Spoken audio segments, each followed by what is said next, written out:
सोरडी तालुका जत जिल्हा सांगली येथे छत्रपती शिवाजी महाराजांची जयंती उत्साहात साजरी। अनेक मान्यवरांची खास उपस्थिती। सोरडी तालुका जत जिल्हा सांगली येथे श्री दत्ता सखाराम चव्हाण यांच्या हस्ते श्रीफळ वाढवून शिवजयंती साजरी करण्यात आली। या प्रसंगी सरपंच, उपसरपंच, ग्रामपंचायतीचे सदस्य, ग्रामसेवक, चेअरमन, व्हाईस चेअरमन व सोसायटीचे संचालक, युवक वर्ग, शेतकरी मोठ्या संख्येने यावेळी खास करून उपस्थित होते।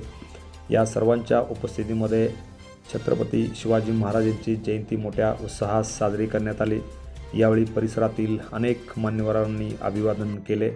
यावेळी अनेक मान्यवर खास करून उपस्थित होते। या सर्वांच्या उपस्थितीमध्ये छत्रपती शिवाजी महाराजांची जयंती मोठ्या उत्साहामध्ये साजरी करण्यात आली। Press the bell icon on the YouTube app and never miss another update.